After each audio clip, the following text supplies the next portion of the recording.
Vamos a conversar con un ex candidato presidencial, ministro.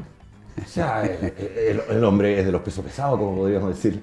Recibo a Mario Desbordes, ¿cómo le va? Muy bien, gracias y agradecido de que me haya invitado aquí al Matinal. Entiendo que tiene una tremenda audiencia. Feliz de estar en Copiapó. Perdone que le haga un comentario de entrada, un poco tristón porque, por Dios, que está deteriorado el centro. Es una ciudad en la que yo vengo hace 25 años, por lo menos, por distintos trabajos que he tenido. Una ciudad que tiene un patrimonio arquitectónico realmente maravilloso. O sea, Copiapó no tiene nada que envidiarle en términos arquitectónicos a La Serena, con las antiguas casonas, con las construcciones en el centro. Y está realmente deteriorado. Ver la plaza de armas rayada completa, el deterioro, a mí me da pena. El local donde hubo un local de comida, ¿no es cierto?, en la esquina. Bavaria. ¿Cierto? Sí. Claro, donde uno iba en la noche, cuando terminaba la pega, en el centro, cuando venía, ya, está bien, el sitio Oriazo se ve mal en una plaza de armas, pero la cantidad de locales tapiados, cerrados, el rayado, la verdad que Copiapó que tiene ahí en la Alameda. Cuando fui ministro de Defensa, vinimos a reinaugurar el mausoleo de los héroes del 79. Y se hizo una reinauguración porque la verdad que entre el aluvión y el estallido estaba en pésimas condiciones. Bueno, quedó de nuevo encachadito. Pero de verdad, a mí no es un comentario político, quiero constatar un hecho. Me da pena como una persona que aprecia Atacama, que aprecia Copiapó, ver el deterioro que tiene el centro, el patrimonio arquitectónico que tienen ustedes, que es tan lindo, que es histórico, que es realmente un orgullo para Chile, que esté tan deteriorado. ¿Sabe, don Mario? En la radio yo dije, por favor no se confundan en su minuto. Una cosa es un estallido social y está bien, hay demandas legítimas. Pero yo les invitaba y les decía, no destruyan nuestra ciudad, nuestro municipio no es un municipio que tenga mucho dinero, esto va a costar muchos años volver a estar como estábamos. Y lamentablemente la ciudad de Copiapó se vandalizó en el centro muchas veces y como que quedó ahí. El gobernador regional de Santiago, Claudio Rego, ya reparó prácticamente todas las fachadas de la Alameda del centro, que estaban también vandalizadas. Un gobernador regional que no es de mi sector, yo trato de ser ecuánime. Y Claudio Rego ha hecho una pega con fondos del gobierno regional, si el municipio no tiene los recursos para eso. Y ha tenido que reparar fachadas públicas y privadas también. Entonces, perdón que le meta un tema quizás que no era lo que usted me quería preguntar, pero yo le hago un llamado a la autoridad regional, al gobernador, ¿cierto?, al delegado presidencial, al alcalde, que recuperen eso. Se lo dice una persona, un forastero que le tiene cariño a Copiapó y que siempre ha admirado el patrimonio arquitectónico que tiene esta ciudad, que es realmente muy lindo, muy lindo.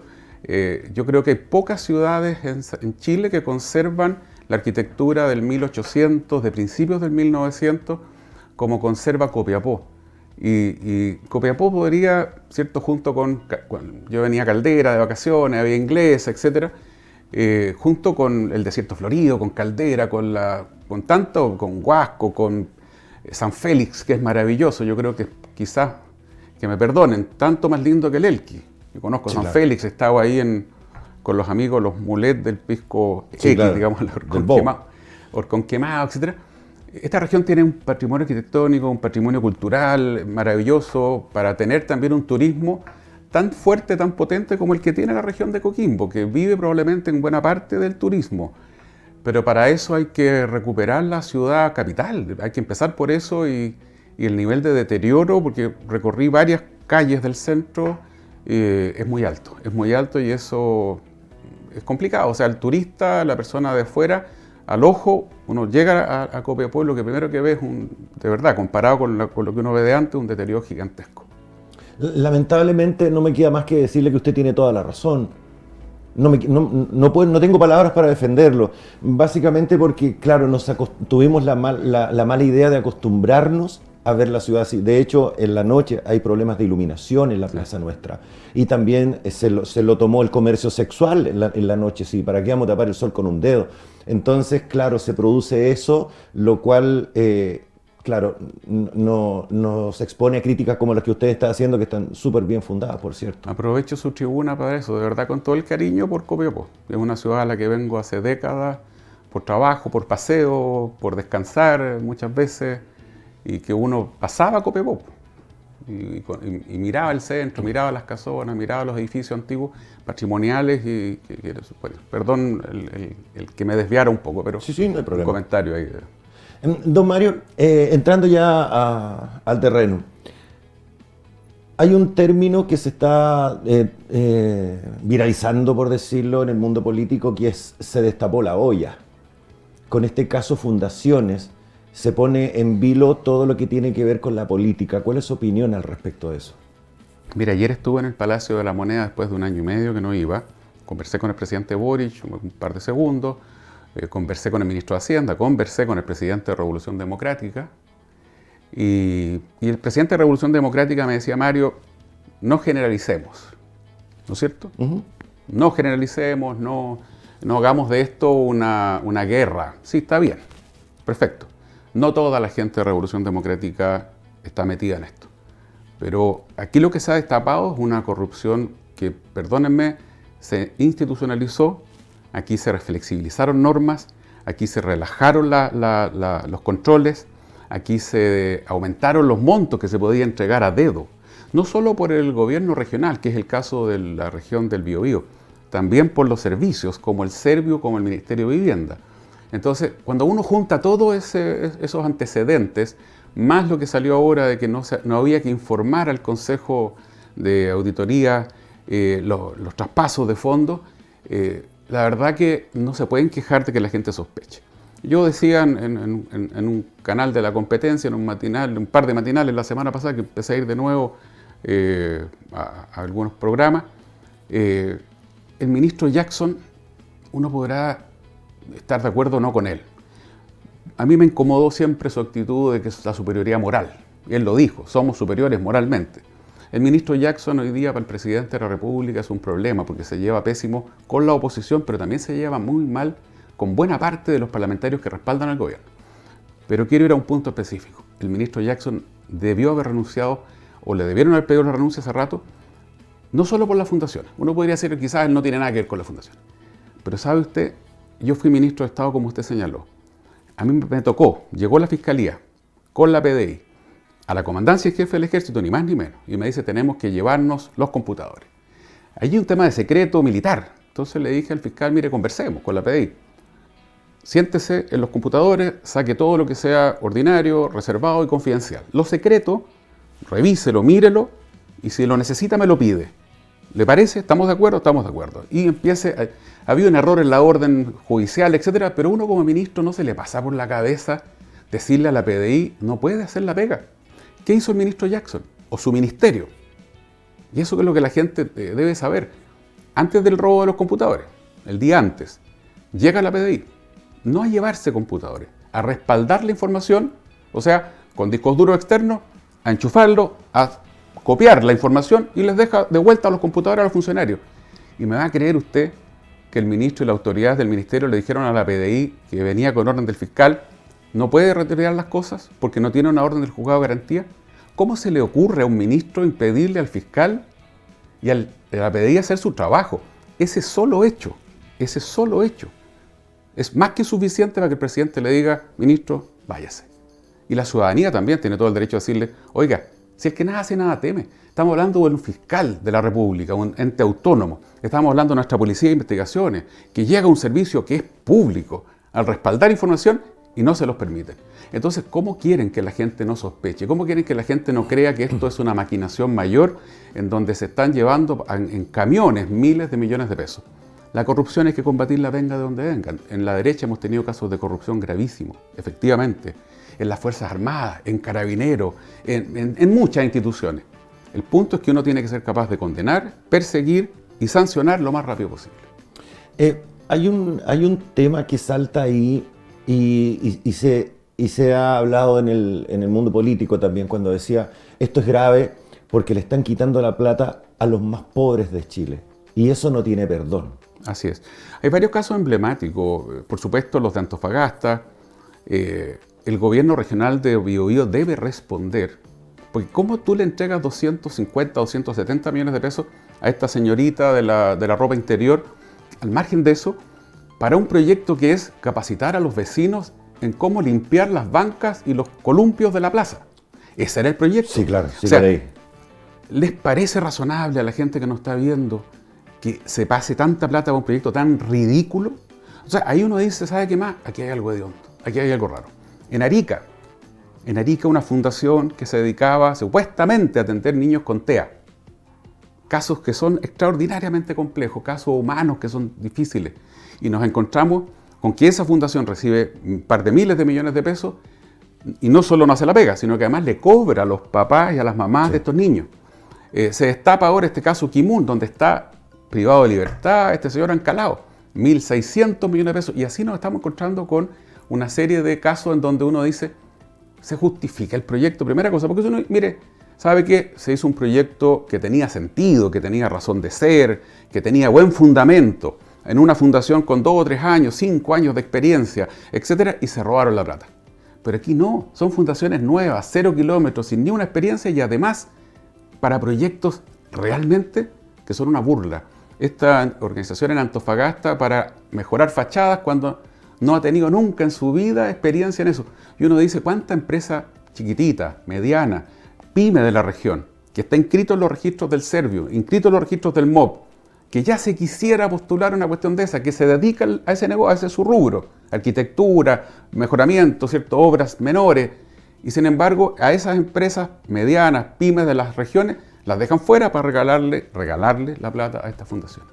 El otro día, usted recién hablaba de un matinal. José Antonio Neme, no tengo ningún problema en nombrarlo del matinal, él dijo sobre el tema de los computadores. Dijo, acá, no recuerdo las palabras exactas, pero sí el contexto. Él dijo, acá son muy inocentes, piensan que la gente va a creer. Y él dice, voy a dármelas de pitonizo. Va a aparecer la caja fuerte y no va a haber nada importante dentro de esa caja fuerte. Y pretenden que la gente crea. Así es. Lo juntó con los demás. ¿Cómo creemos? O sea, los que vamos a votar. ¿Cómo no nos desilusionamos de esto? Difícil, pues, y ese es el problema. Eso es lo que yo le decía ayer al ministro de Hacienda, le decía, conversando en La Moneda, como le digo a varias autoridades, hagan algo rápido. Persigan esto, transparenten, saquen la mugre rápido. No la traten de tapar ni la escondan. ¿Por qué?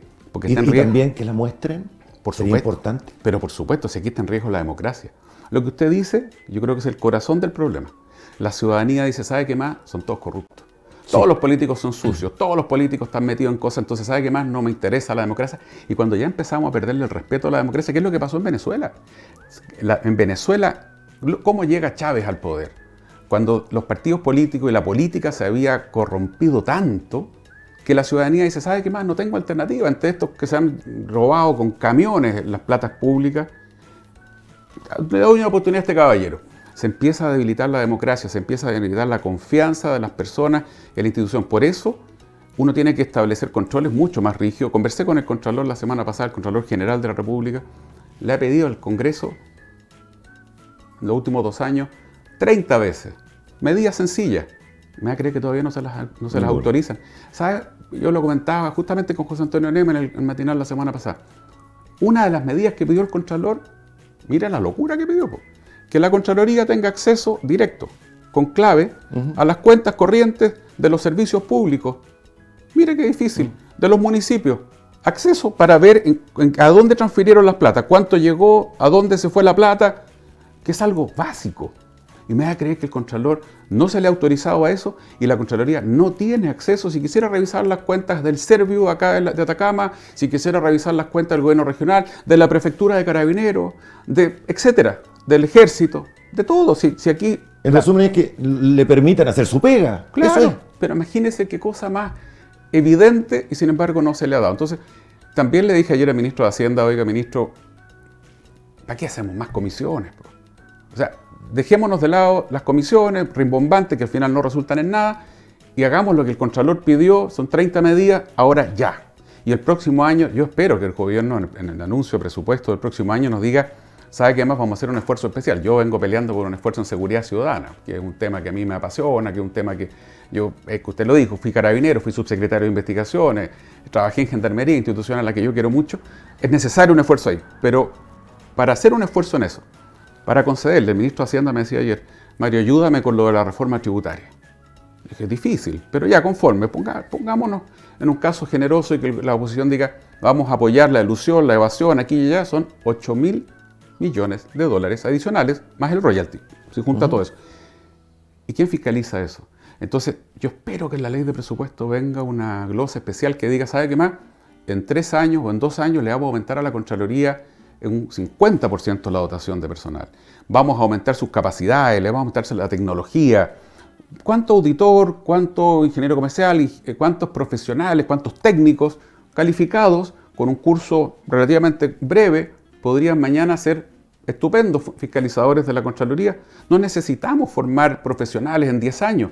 Si usted quiere hacer el esfuerzo a la Contraloría en un año, año y medio, y lo hemos conversado con el Contralor que se va a final del año, uno en un año podría tener a la Contraloría con el doble de personal, que es urgente. Porque ¿sabe qué?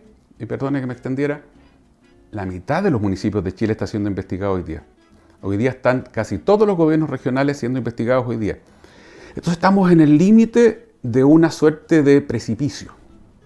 Si no paramos la corrupción ahora, si no la enfrentamos ahora, vuelvo al punto que usted señaló con total certeza, la gente no va a confiar y a creer en las autoridades ni en la democracia, y eso es lo peor que le puede pasar a un país. ¿Sabe que cuando aparece esto, cuando se destapa la olla, como le decía al principio de la conversación, se me vino al tiro una imagen de una entrevista a un transeúnte en Argentina?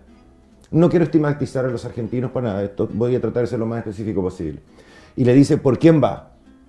No, voy por tal personaje, porque él roba, pero roba menos, entonces tenemos que elegir al que menos robe. Y esa imagen se me vino a la cabeza. Yo dije, ojalá que esto se solucione ahora y no tengamos que llegar a eso, que es una percepción que los electores estamos eligiendo lo menos malo.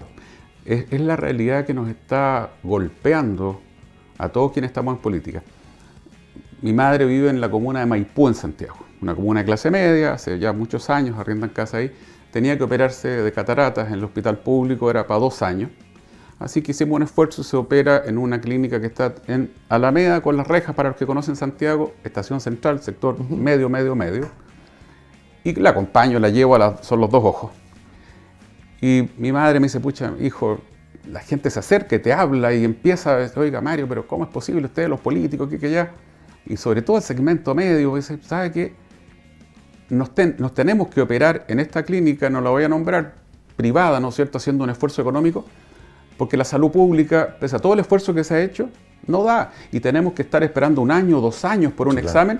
Y en paralelo, mire cómo se están robando la plata. Mire cómo se robaron, no sé, 5, 6, 10 mil millones de pesos en estas famosas fundaciones. Y resulta que yo tengo que estarme endeudando para operarme una catarata, ¿no es cierto?, porque el sector público no da. Y la gente, claro, uno es el político que está sentado ahí en la sala de espera y por supuesto con mucha razón a uno lo interpela, con respeto. Yo afortunadamente en general no he pasado problemas de que la gente me trate mal, pero con mucho respeto. Pero la gente ya está empezando de nuevo a hastiarse de esta cuestión. Y eso es un tema muy delicado. No hemos hecho la reforma previsional, no hemos hecho la reforma a la salud. Hemos avanzado muy poco en otras propuestas. Ayer me invitaron a La Moneda porque soy uno de los autores de la ley que sanciona los delitos de cuello y corbata en serio. Se terminaron las clases de ética. Gran punto. ¿Ya? Y soy uno de los autores, yo fui el único tipo de centro derecha sentado ahí, porque también la ciudadanía dice, oiga, ¿hasta cuándo equilibramos la cancha?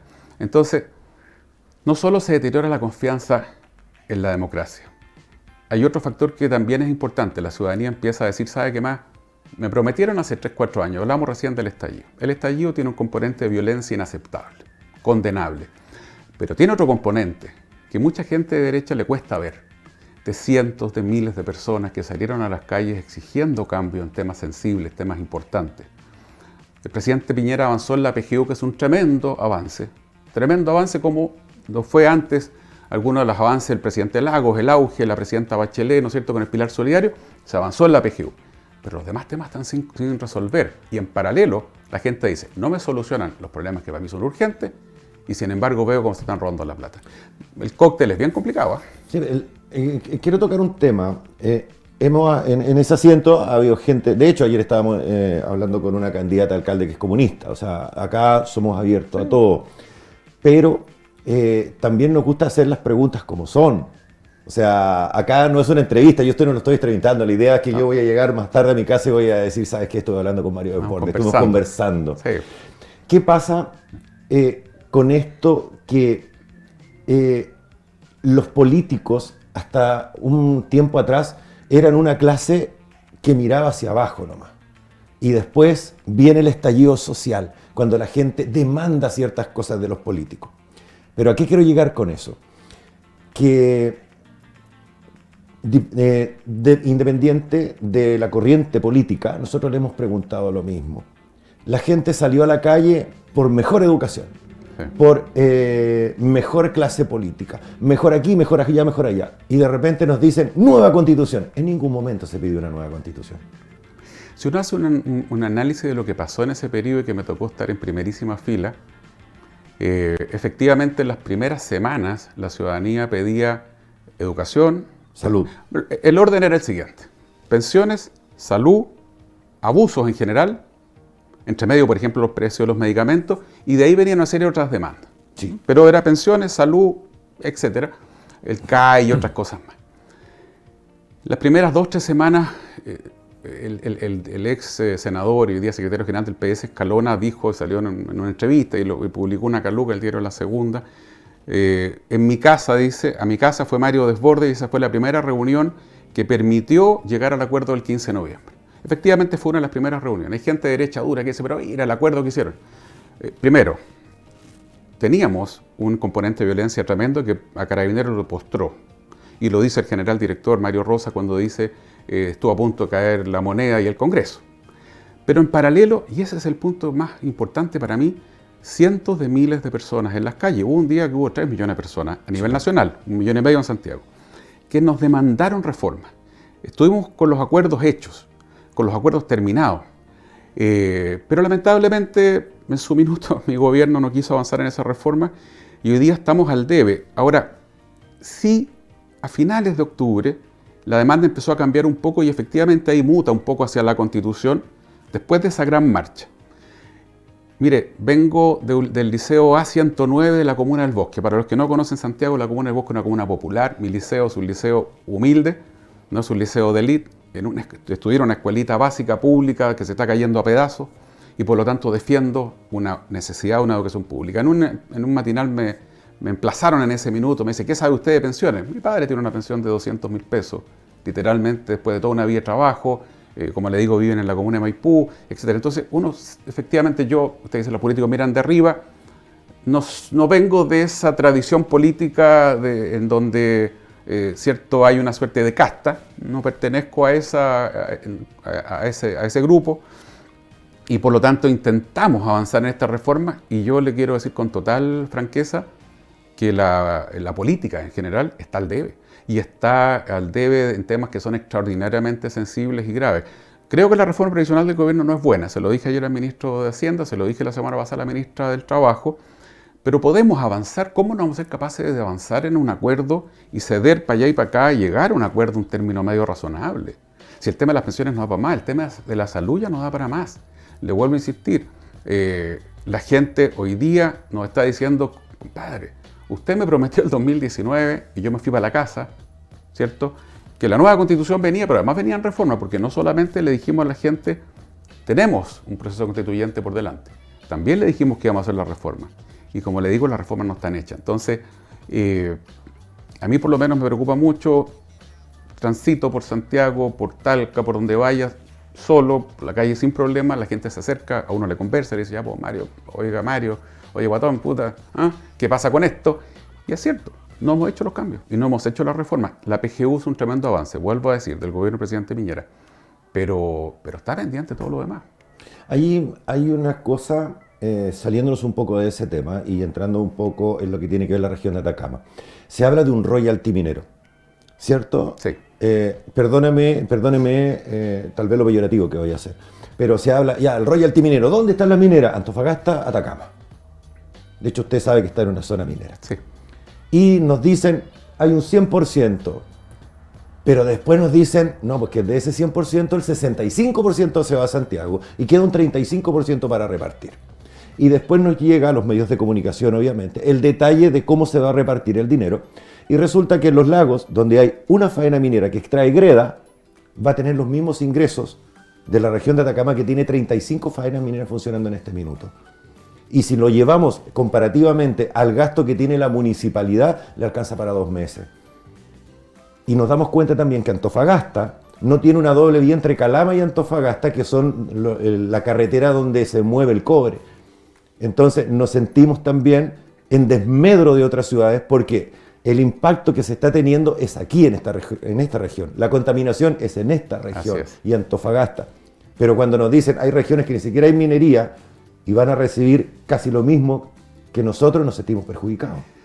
Ahí uno tiene que distinguir. En general los tributos van al nivel central para que se distribuyan en las 345 comunas de Chile y en las 15 regiones del país. Porque de lo contrario, por ejemplo, Santiago produce, en términos económicos, en el Producto Bruto, la gran mayoría del Producto Interno de Chile, en términos nominales. Si se quedara todo en Santiago, como se queda buena parte, se quedara todo en Santiago y falta plata en Santiago, por supuesto, sería una locura. El presupuesto total de la nación son poco más de 70.000 millones de dólares, 80.000 estamos por llegar. Ahora, uno debe distinguir en este tipo de proyectos, ojalá hubiera quedado más, y lo conversé mucho con Rafael Provence, que somos bien amigos, con Baldo Procuriza, que venía por años peleando esto. La mitad al menos debió haber quedado en regiones mineras. 1. 2. De eso, por supuesto que tiene que ser proporcional al costo que pagan los vecinos, que tienen que asumir, ¿no es cierto?, estas externalidades, como dicen los técnicos, negativas, que no es otra cosa que problemas medioambientales, problemas físicos, salud, etc. Y por lo tanto, efectivamente, en mi opinión, se quedó corto el royalty en cuanto se distribuye a las regiones mineras.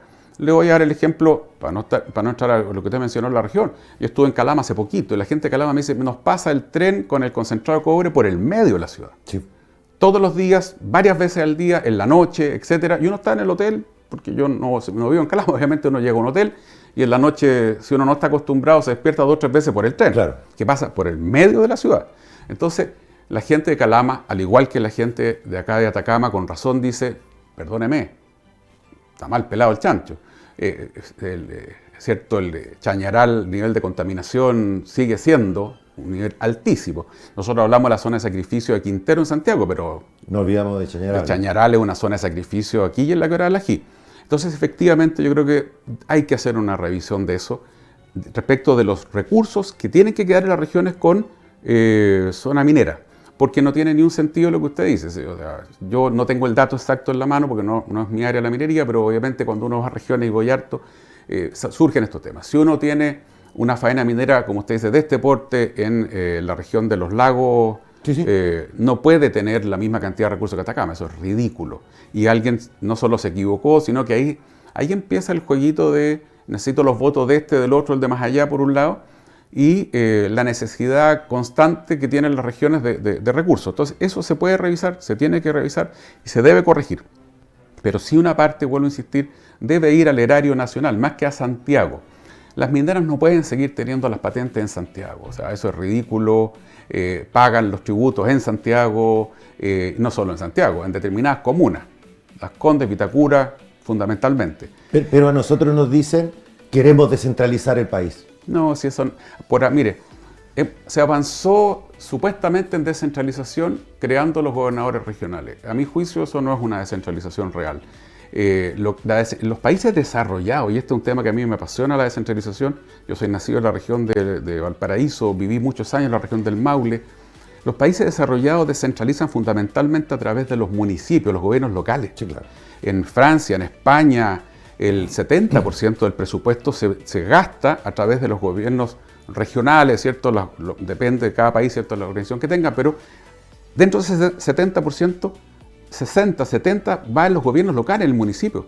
Es ahí donde hay que descentralizar. Si el municipio, el que usted quiera, de aquí de la zona, Huasco, qué sé yo, Alto del Carmen, no tienen recursos, primero. Segundo, si quisiera poner un semáforo en Vallenar, tiene que pedirle permiso al Seremi de Transporte de acá de Copiapó. Ni siquiera tiene atribuciones el alcalde de Vallenar para poner un semáforo en su comuna. Entonces, todavía en descentralización estamos en pañales. Hay mucho discurso muy bonito, pero la verdad que los hechos no hay una real descentralización. Pero, por supuesto, hablemos de lo malo que ha pasado estos días. no ayuda a la descentralización encontrarse con que se les han traspasado las facultades, ¿no es cierto?, para asignar recursos, y nos estamos encontrando con este escándalo que no termina. ¿Sí? Ayer aparecieron, ahora se agregó la región de O'Higgins, me decía un diputado de mi partido, una diputada de mi partido, con otro proyecto y otra fundación. Pero por supuesto que hay que avanzar en descentralización, más facultades, más recursos, más capacidades para los municipios. Los municipios no tienen capacidad técnica, la gran mayoría no tienen los recursos humanos necesarios. La planta, el personal municipal no tiene nada que ver con lo que debería ser. Luego, la escala de remuneraciones, y basta con ese dato. La escala de remuneraciones del personal municipal es muy distinta a la del nivel del gobierno central. ¿Sí? El administrativo o el profesional grado 12 de la Seremi tanto gana mucho más que un profesional grado 12 del municipio. Entonces, eso es un debe que debiera haber estado en la nueva Constitución. Fracasó el proceso anterior en términos de que se rechaza la Constitución, pero se cumplió el objetivo. La gente tuvo el derecho a elegir, se hizo una propuesta que era horrible, en mi opinión, se rechazó, y ahora estamos en otro proceso que también es incierto. Pero descentralización, por supuesto que es un debe hace mucho rato, pero insisto, ojalá a través de los municipios fundamentalmente. Yo trato de transmitirle a usted algunas de las grandes preguntas que nos hacemos nosotros como atacameños, digamos.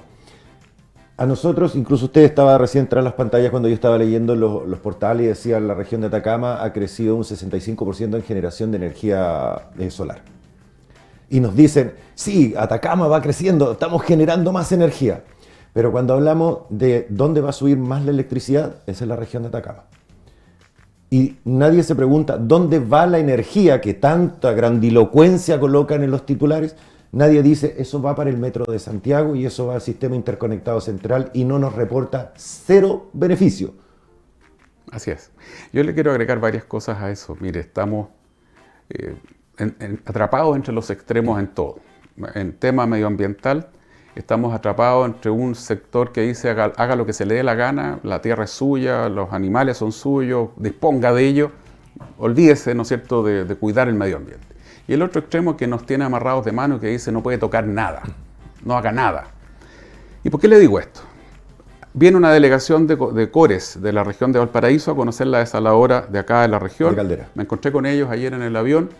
Ese es un tema que en mi precandidatura presidencial abordamos con mucha fuerza. Esta región tiene serios problemas de agua. Uno, hoy día deberíamos avanzar a que ninguna minera puede usar agua dulce. Ninguna. Si la minera necesita agua, por supuesto que la necesita, y lo ha hecho, por ejemplo, Antofagasta Minerals. Ponga su planta. Y desde el mar. Sí. ¿No es cierto? Una desaladora. No me saca más agua, si ni siquiera la desala. Antofagasta Minerals la lleva con salsita, con todo para arriba.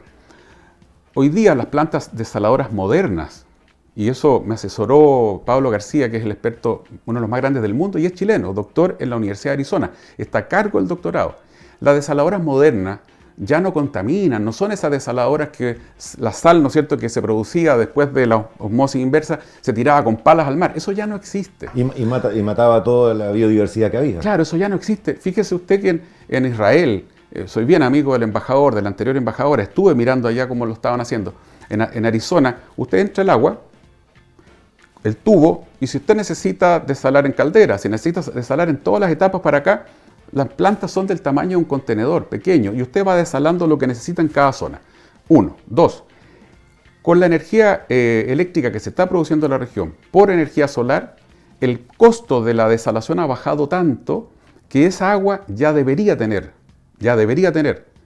el precio suficientemente bajo como para que se use en la agricultura, no solo en el consumo humano. Perdón el tecnicismo, pero los organismos internacionales te hablan de 40 centavos de dólar por metro cúbico, ya es rentable para la agricultura. Atacama debería tener un agua más que suficiente para toda la agricultura y volver a tener el verde que alguna vez tuvo, que se ha ido perdiendo, gracias a la desalación. Chile está al debe, nos hemos atrasado.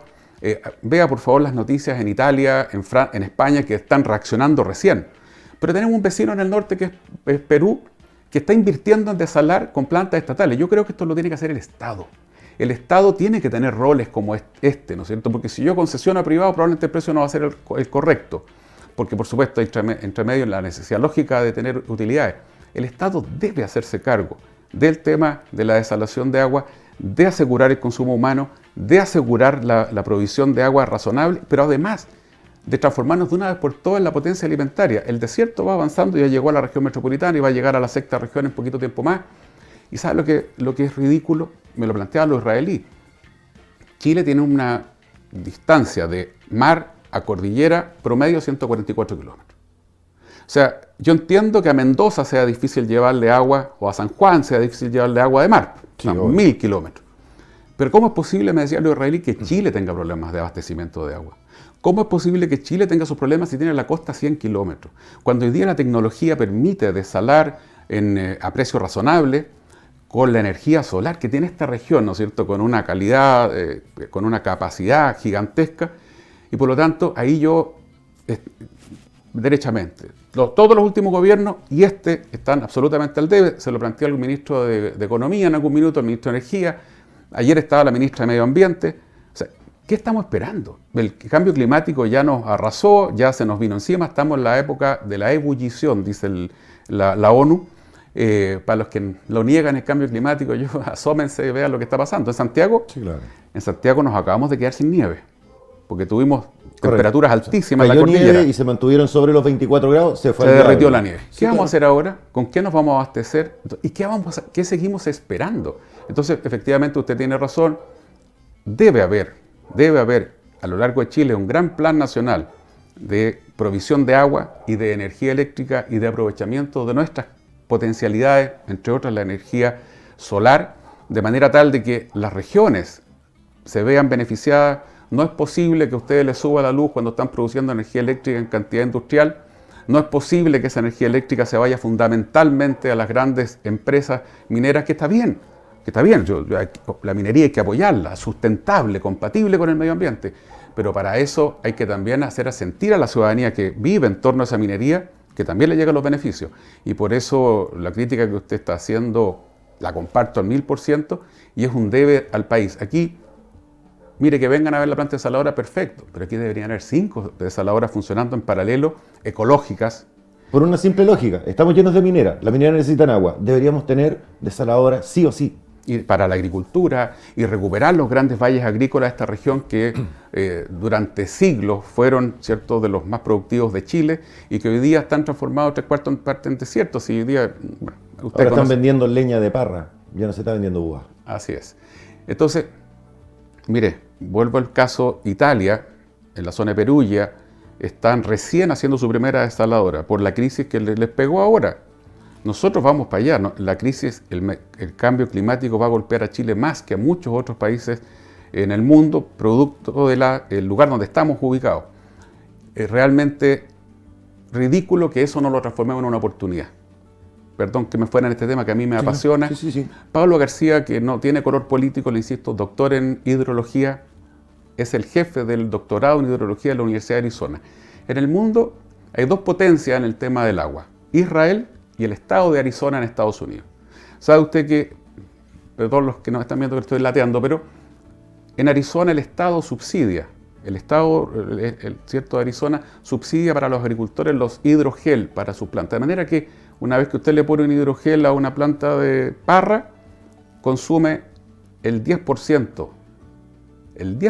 del agua que consumía antes. ¿Por qué? Porque el hidrogel le mantiene en la raíz y no se evapora ni se va, ¿no es cierto?, al subsuelo, esa agua con la que usted regaba. Entonces, todas estas nuevas tecnologías permitirían que en una región como la de Atacama, como en la región de Coquimbo, que tienen un clima incluso bastante más amigable que el de Arizona, tuviéramos un vergel por todos lados. Pero bueno, me alargo porque son temas que a mí me apasionan. Se lo dije en el comunicado del presidente Boric en una reunión: presidente, por favor, avance, por favor, no sigamos frenando la desalinización ecológica. No tenemos agua, valles enteros que antes eran valles agrícolas hoy día están secos, etcétera. Pero, yo la verdad que soy un poco pesimista en eso, pero hoy día en la mañana no es la idea de eso, al revés. Tenemos una potencialidad gigante, veámoslo como una oportunidad, y esta región de Atacama que tiene potencial gigantesco en producción de energía eléctrica, que tiene un potencial con tierras ricas, ¿no es cierto?, de ser una potencia agrícola de nuevo, depende de que el Estado se haga responsable.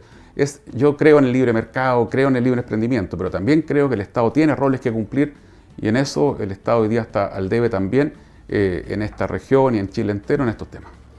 Don Mario, el otro día a usted lo entrevistaron, se me fue el medio, para que le voy a mentir.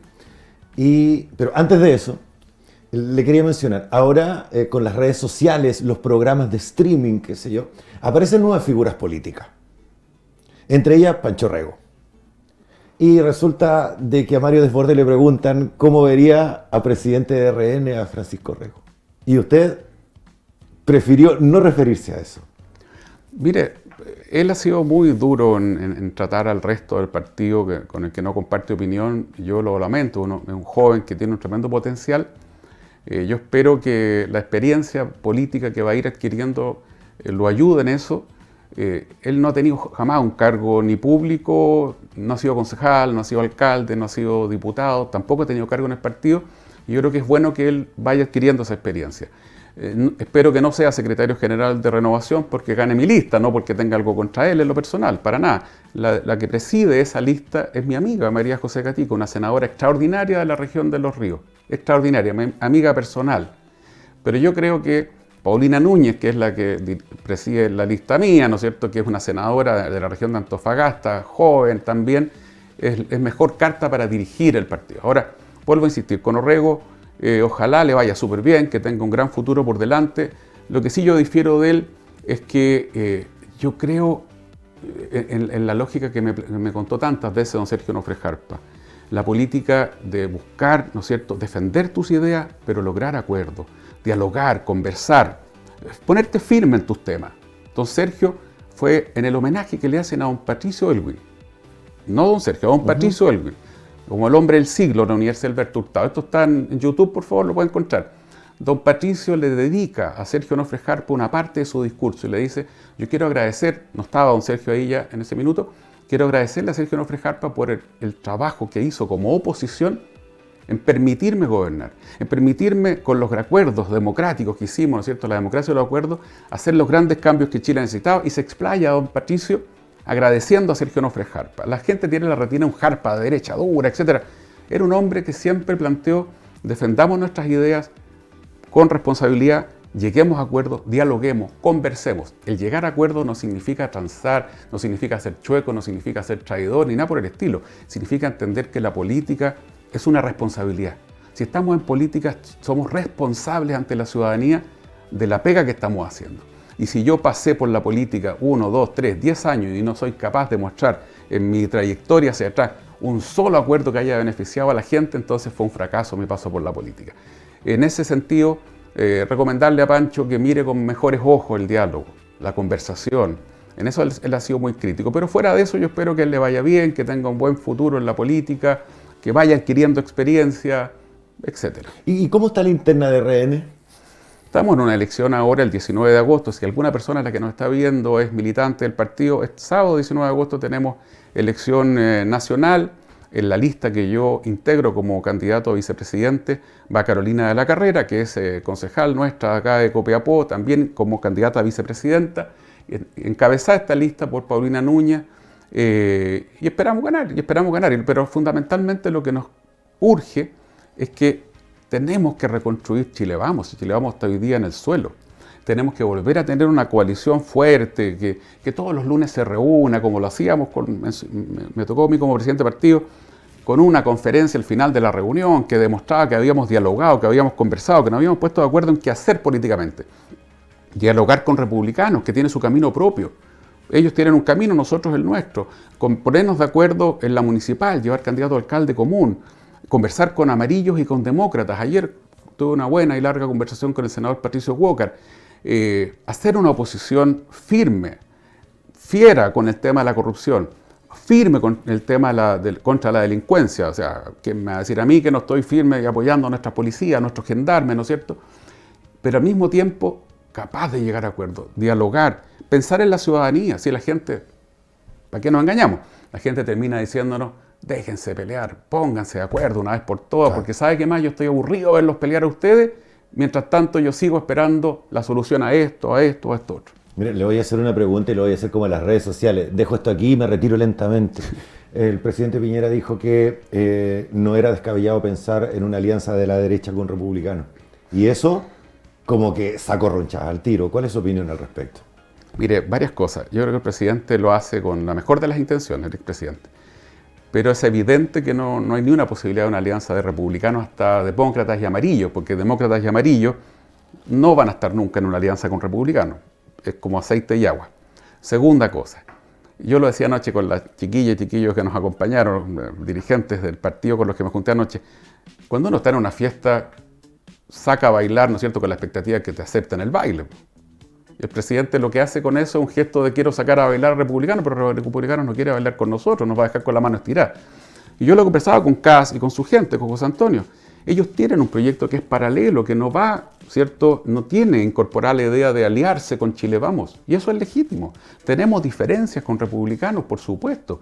Entonces yo voy más por la línea que planteó la Evelyn Matei, en el sentido de que tengamos una coalición con identidad propia, firme, clara, nítida, haciendo esta oposición que le señalaba, republicanos por su camino propio, que dejar de pelear entre nosotros con republicanos, yo creo que ojalá lográramos eso luego, y ponernos de acuerdo en la elección de alcalde.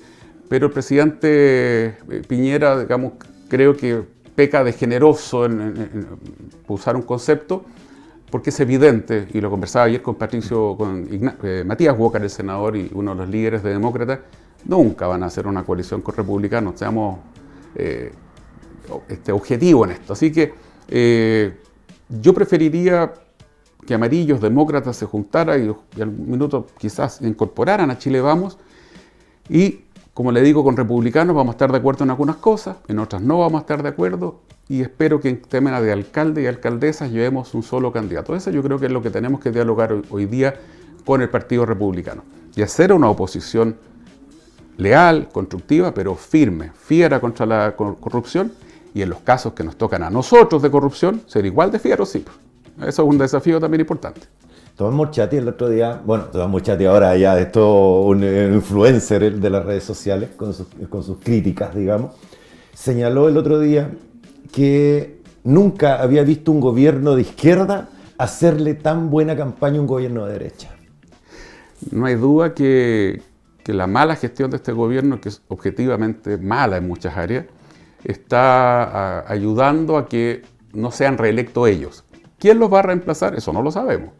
Ahora, ¿puede este gobierno, alcanza a reaccionar este gobierno? Ayer estuve con la ministra Toá también dialogando algunos minutos con el subsecretario de Prevención del Delito, que me pedía conversar sobre la ley de seguridad privada, que está ahora en discusión en el Congreso. Claro que alcanzan a reaccionar, pero yo no sé si van a poder reaccionar. ¿Y sabe cuál es el problema principal? Esta es la primera vez que hay un gobierno sustentado en dos coaliciones. Y el problema es que esas dos coaliciones son tan distintas, el Frente Amplio es tan distinto a los socialistas del PPD en temas sensibles, que no se van a poner de acuerdo entre ellos. Entonces, cuando uno ve a la ministra Toá intentando hacer un esfuerzo para combatir la delincuencia, y mandan las reglas de uso de la fuerza al Congreso, y el PS dice, yo quiero apoyar esto, pero el Frente Amplio dice, no lo voy a apoyar. Y tiene un par de cosas que yo le dije a la Carolina Toá, a la ministra, oiga, esto no puede ser. Entonces sabe que se supone que la policía no puede apuntar con un arma a las personas. En el mundo entero el policía uno le dice, oiga, casos sensibles, casos de necesidad, usted saca el arma, arriba las manos, ¿no es cierto? Muéstreme sus manos, lo tengo ya reducido, y ahí el policía guarda el arma. En el mundo entero no se exige para que el policía saque el arma que te estén atacando a balazos. Resulta que este gobierno pretende exigirle eso a los policías, lo que es realmente ridículo. Segundo caso, este gobierno manda a las Fuerzas Armadas al norte, a la frontera, de FL1. Pero tienen un problema ellos en la coalición aquí, que es estructural. Y no permiten que las Fuerzas Armadas, por ejemplo, le digan al migrante ilegal, señor, usted no puede pasar, señora, usted no puede entrar. ¿Quiere entrar a Chile? Vaya, pida visa, como corresponde, y ahí entra. La instrucción que tiene la Fuerza Armada es, lo recibe, le pide, anota sus datos, lo lleva, le dan un cafecito, y el migrante ilegal, en pasos no habilitados, se lo van a dejar en Antofagasta o a Iquique en camiones o en buses contratados por el Estado. Pero le agrego otro dato más que me parece ya el colmo de lo ridículo, porque siempre a la izquierda, el Frente Amplio sobre todo, el PC, sospecha a las policías, sospecha a los militares y quiere tenerlos amarrados de mano. Fíjese usted que no se permite que las Fuerzas Armadas controlen a todos los vehículos que les dé la gana. Si el sargento a cargo dice, ¿sabe qué más? Todos los vehículos de la fila, revíseme, que le abra la maleta, revíselo por debajo, que se bajen las personas que traen en el vehículo. No se les permite. dice el artículo 4º, inciso 2, para ser preciso, si usted lo quiere mirar, señora que nos está viendo, excepcionalmente podrán revisar un vehículo, o sea, casos muy especiales, Caso específico. solo si se dan los siguientes requisitos, que son unos requisitos estrictísimos, que tiene que ver con que se esté cometiendo un delito o que haya sospecha fundada de que en el vehículo se cometió un delito. ¿No será lógico que en la frontera, donde estamos mandando a nuestros militares a hacer una labor que no es la normal de ellos, le digamos, ¿sabe qué más? Aproveche y revise todo lo que entra, para que no sigan entrando armas, para que no sigan entrando drogas, para que no siga entrando contrabando? Mire, ¿qué hace este gobierno? Manda a los militares al norte de manos amarradas. Entonces siempre tienen esa contradicción. Mando a los militares al norte a la frontera. ¡Bravo! Pero ¿sabe qué más? Letra chica, los mandé, pero amarraditos de mano. Tiene esa contradicción este gobierno en sus coaliciones, que va a ser imposible que corrijan el rumbo porque no se ponen de acuerdo ni siquiera entre ellos. A modo personal, a nosotros los chilenos nos gusta mucho reflejarnos en países europeos. Dice, no sé, pues en Suecia sucede esto, estamos siguiendo el modelo de educación de Finlandia, qué sé yo. Pero cuando hablamos de seguridad, nunca hablamos, por ejemplo, en Canadá, no sé si usted lo sabe, está la ley +1 en las policías. O sea, si alguien saca un revólver, yo puedo sacar una pistola automática. Si tiene una pistola automática, puedo sacar una UCI. Pero siempre las Fuerzas Armadas, o sea, las fuerzas, digamos, de policía, de orden, están al +1. De hecho, incluso en las patrullas andan trayendo hasta una bazooka. Las policías en el mundo entero actúan en países desarrollados, democracias estables, actúan con el criterio de racionalidad de los medios empleados. ¿Qué significa racionalidad? Que yo tengo que usar los medios necesarios para estar un escalón arriba. Eso me refería con el Siempre, +1. claro. Entonces, ¿qué es lo que ha pretendido este gobierno? Proporcionalidad, que por suerte cambiaron ese criterio. O sea, que yo tengo que estar al mismo nivel del delincuente. Reconozco que la ministra Toá recogió la crítica y cambió esto. Y la propuesta viene con racionalidad. Pero a mí me llama la atención que los expertos, yo me he agarrado con algunos expertos en algunos debates en televisión, nos proponen leyes, efectivamente, como, mire, Dinamarca está haciendo esto, Alemania está haciendo esto. Mire la ley que usted está proponiendo, señor Desbordes, en circunstancias que en Finlandia. Pues uno le dice, perdóneme, está bien, son leyes muy bonitas, pero esos países no tienen la situación de inseguridad que estamos teniendo nosotros. Con un agregado, nuestra delincuencia, sobre todo la importada, la que nos está llegando, la mayoría de los migrantes vienen a esforzarse a trabajar, pero nos están llegando miles de delincuentes. Ese delincuente nos está llevando, junto con el chileno que se está modernizando, Está aprendiendo. nos está llevando a delincuencia más parecida a México y a Colombia que la que teníamos en Chile. Entonces, por un lado, los delincuentes se están pareciendo a los mexicanos y a los colombianos, y nosotros queremos poner leyes a la alemana. Eso es completamente ridículo. En un programa de televisión en el Mega, hace un par de semanas atrás, me decía Maribel, que es la conductora ahora los domingos, porque el Chepu está de lunes a sábado, ¿usted cree que es un error de la ciudadanía mirar con buenos ojos lo que hace Bukele? Y claro, si uno se pone purista, dice Bukele, pucha, ha restringido derechos, etc. Pero pongámonos los zapatos del pueblo salvadoreño primero, antes de criticar, antes de hacer una crítica.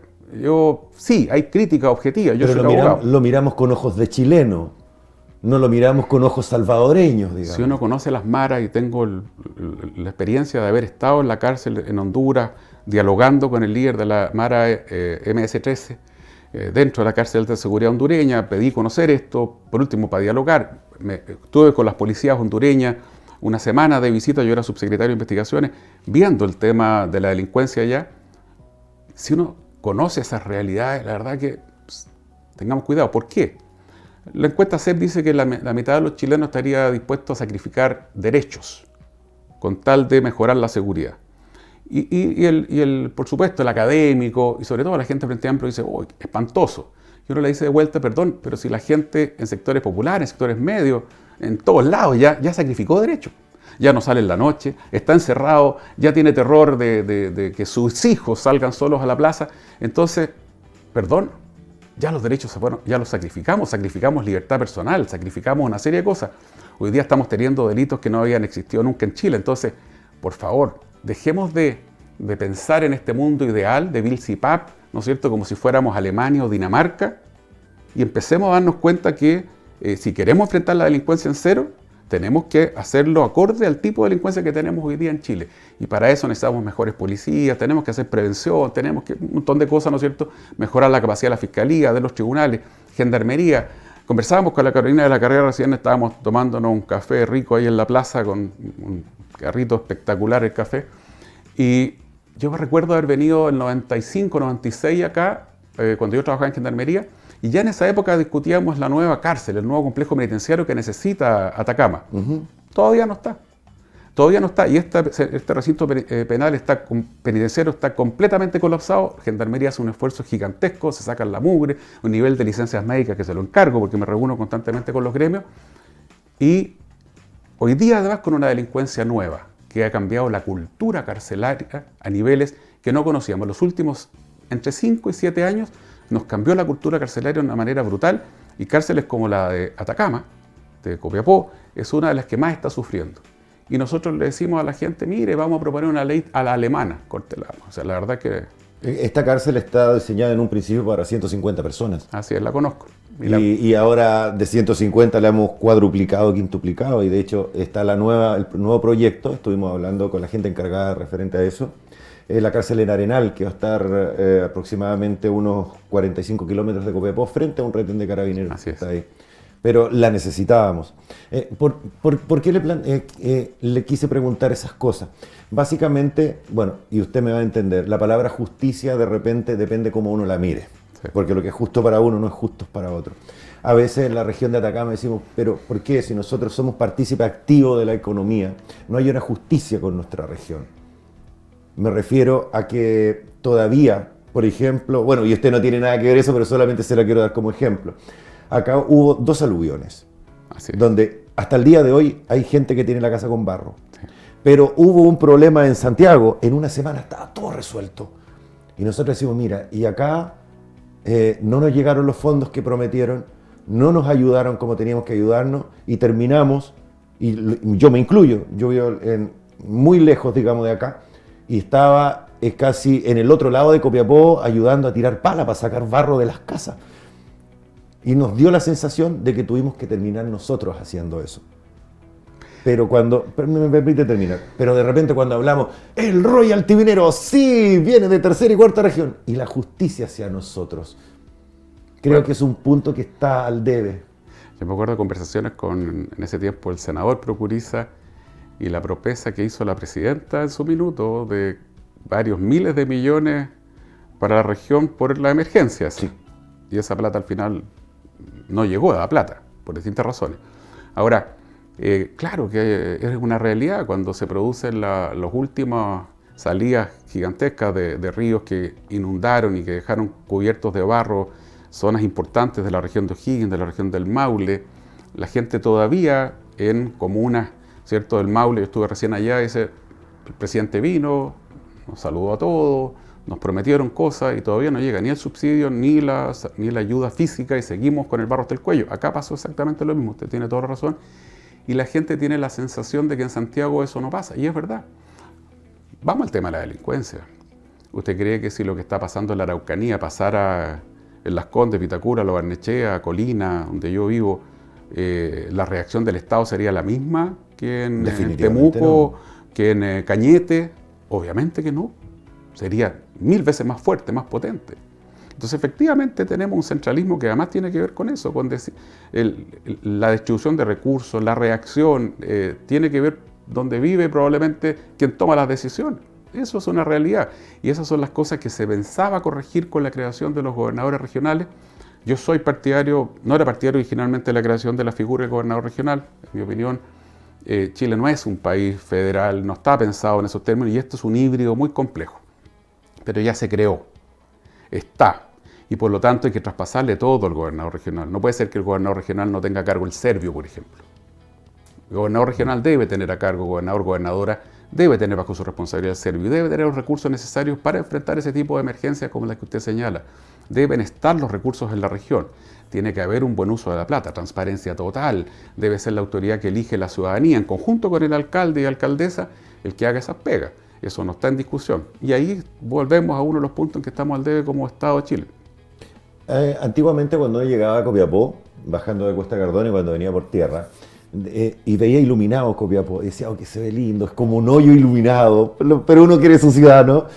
Y ahora uno viene llegando y empieza a ver luces y van disminuyendo las luces hacia arriba. Y cuando el sol hace su trabajo, los copiapenes son puras tomas. Así es. De acá, no quiero caer en el problema habitacional.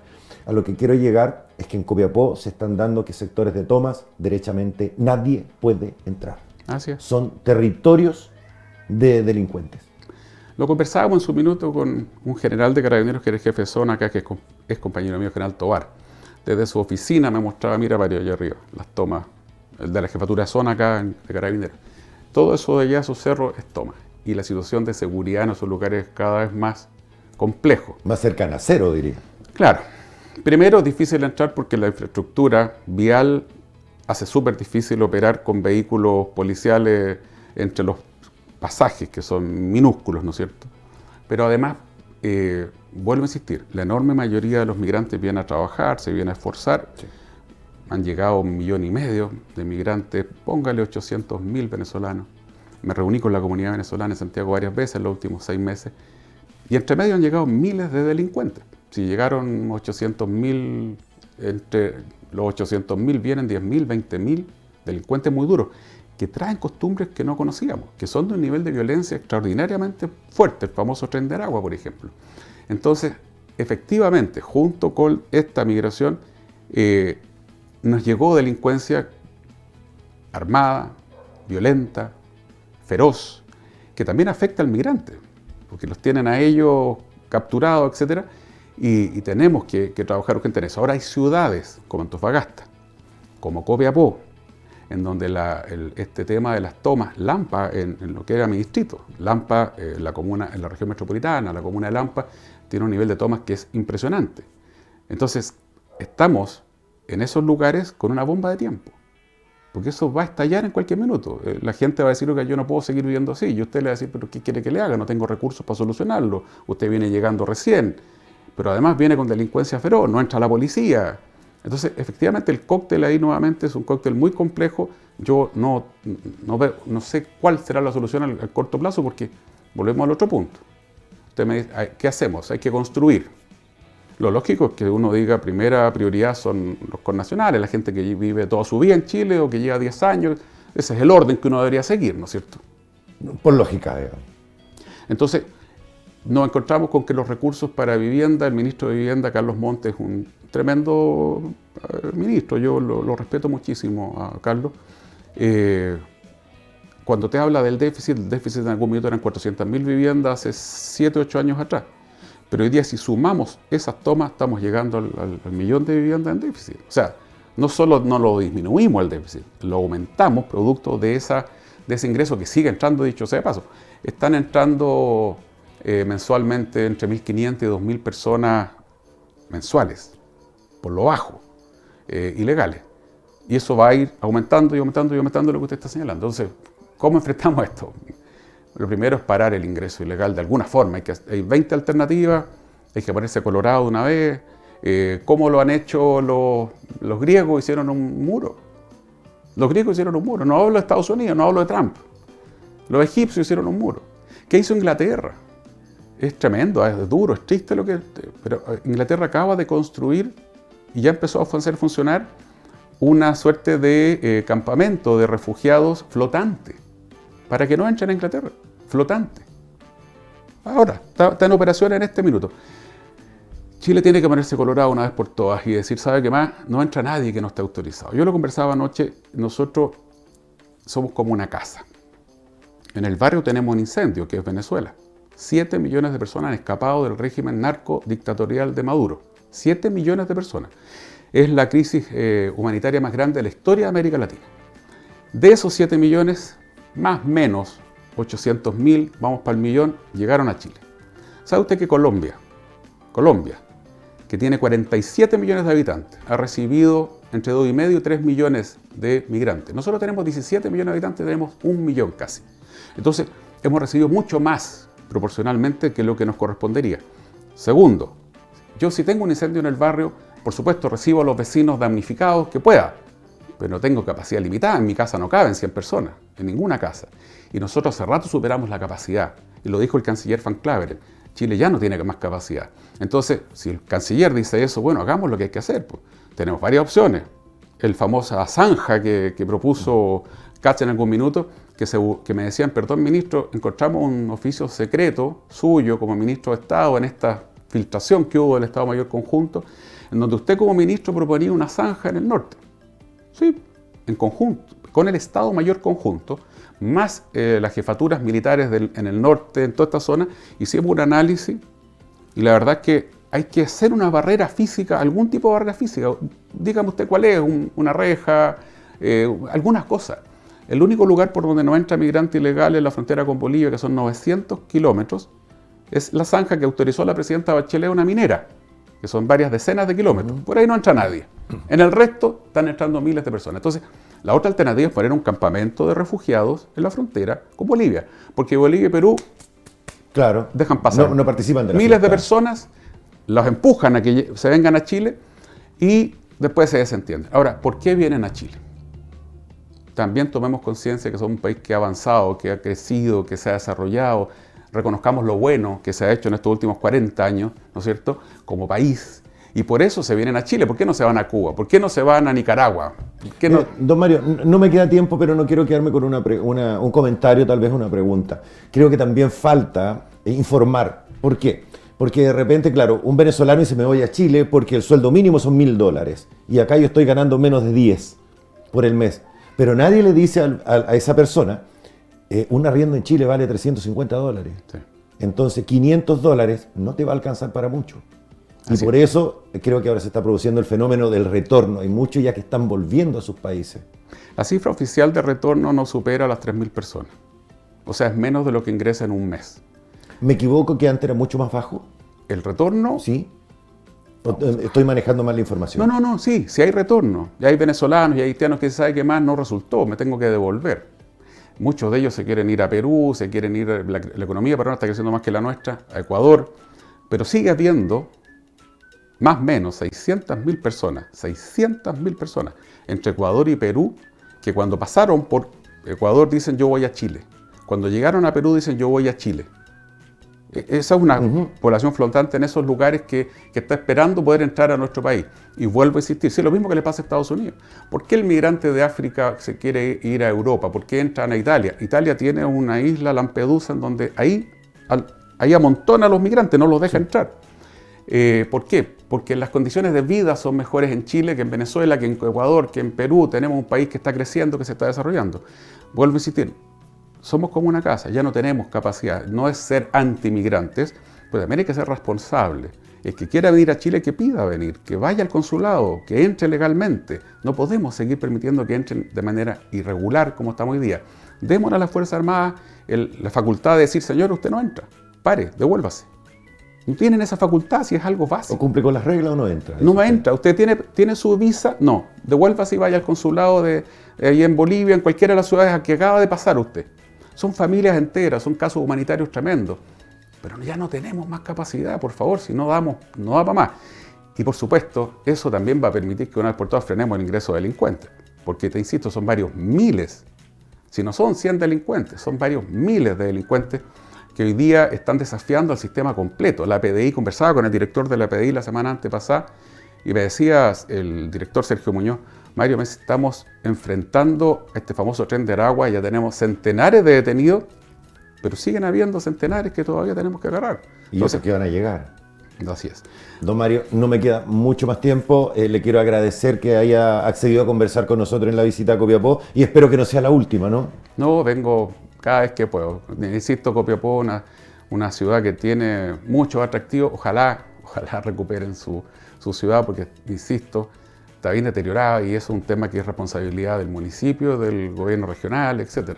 Háganse responsables, se los pido por favor, porque es una ciudad que tiene muchas cosas estupendas, bonitas, y hoy día se están perdiendo. Pero bueno, sobre todo, esta región es una de las que tiene todo el derecho a reclamar lo que usted ha planteado. Producimos mucho y recibimos poco. Ese es el resumen que uno debería hacer respecto de la región de Antofagasta y la región de Atacama.